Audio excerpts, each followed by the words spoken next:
অবৈধভাবে রাসায়নিক মজুত করায় রাজধানীর শ্যামবাজারে এসকে ট্রেডার্স নামে এক প্রতিষ্ঠানের ৬ কর্মচারীকে বিভিন্ন মেয়াদে জেল দিয়েছে ঢাকা জেলা প্রশাসনের ম্যাজিস্ট্রেট। এ সময় ৫০,০০০ টন কেমিক্যাল জব্দ করা হয়। ফায়ার সার্ভিস বলছে প্রতিষ্ঠানটিকে রাজধানীর বাইরে সরিয়ে নেওয়ার জন্য ৪বার নোটিশ দেয়া হলেও তারা কোনো ব্যবস্থা নেয়নি, বরং ঝুঁকিপূর্ণভাবে কেমিক্যাল রেখে ব্যবসা চালিয়ে আসছিল। বিস্তারিত সাজিদ সরকারের প্রতিবেদনে।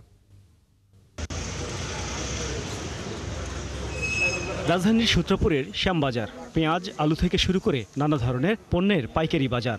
গুদামজাত করার জন্য রয়েছে গোডাউন। ঘনবসতিপূর্ণ পরিবেশে পুরনো আমলের স্থাপনাতেই বছরের পর বছর ধরে চলছে এসব কেনাবেচা।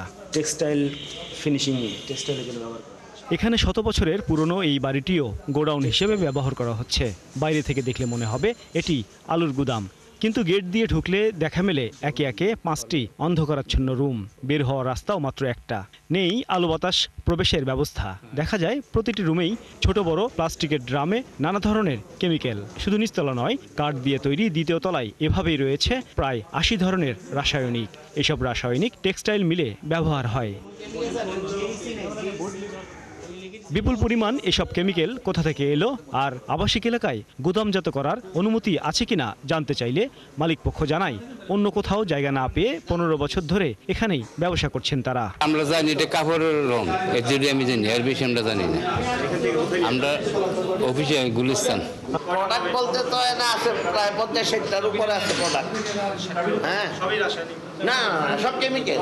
ফায়ার সার্ভিস বলছে অগ্নিঝুঁকির কারণে 2011 সাল থেকে সকল ধরনের কেমিক্যাল গোডাউন রাজধানীর বাইরে নিতে বলা হচ্ছে, কিন্তু এদেরকে বারবার নোটিশ দেওয়ার পরেও স্থানান্তর করেনি।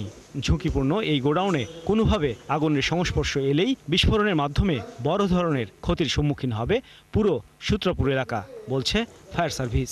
উল্লেখযোগ্য লোকের ডাইমেরিন আছে, যেটা রেড কে আছে, সেটা লোকের শ্বাস প্রশ্বাস ত্বক খুবই ক্ষতি করে। যদি আপনি ইনহেল করেন তাহলে কিন্তু শ্বাস প্রশ্বাসের ক্ষতি হবে, ফুসফুসের ক্ষতি হবে এবং খুবই বিপজ্জনক।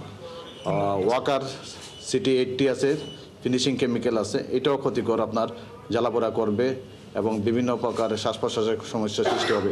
ফায়ার সার্ভিস ও ঢাকা জেলা প্রশাসনের যৌথ এই অভিযানে 50,000 টন কেমিক্যাল জব্দ করা হয়। গোডাউনে থাকা 3 কর্মচারী ও ম্যানেজারকে বিভিন্ন মেয়াদে জেল দেয় ভ্রাম্যমাণ আদালত। মোবাইল কোর্টে আসলে প্রতিষ্ঠানের বিরুদ্ধে সরাসরি ব্যবস্থা নেওয়ার সুযোগ নেই। মোবাইল কোর্ট তো তাৎক্ষণিকভাবে যেই জায়গায় অপরাধ পাওয়া যায় সেই জায়গায় উদ্ঘাটিত বা সংগঠিত অবস্থায় পাওয়া গেলে সেক্ষেত্রে মোবাইল কোর্টটা করা হয়। আমরা নিয়মিত মামলা করার ব্যবস্থার জন্য বলতে পারি, আমরা বলবো। এবং এছাড়া এই প্রতিষ্ঠানটাকে আমরা ওনারা যেহেতু কমপ্লেন্স রাখতে পারছেন না, সেহেতু আমরা ওনাদেরকে ঊর্ধ্বতন কর্তৃপক্ষকে এই বিষয়ে জানাবো যেন ফার্দার অ্যাকশন নেওয়া হয়। যারা এ ধরনের অপরাধ করবে তাদের বিরুদ্ধে কঠোর ব্যবস্থা নেওয়া হবে বলে জানায় ভ্রাম্যমাণ আদালতের নির্বাহী ম্যাজিস্ট্রেট। এমন হুঁশিয়ারি দিলেও এ সময় প্রতিষ্ঠানটির মালিক এসকে সাহার ছোট ভাই গৌতম সাহা ভ্রাম্যমাণ আদালতের সামনে থাকলেও তার বিরুদ্ধে কোনো ব্যবস্থা নেওয়া হয়নি।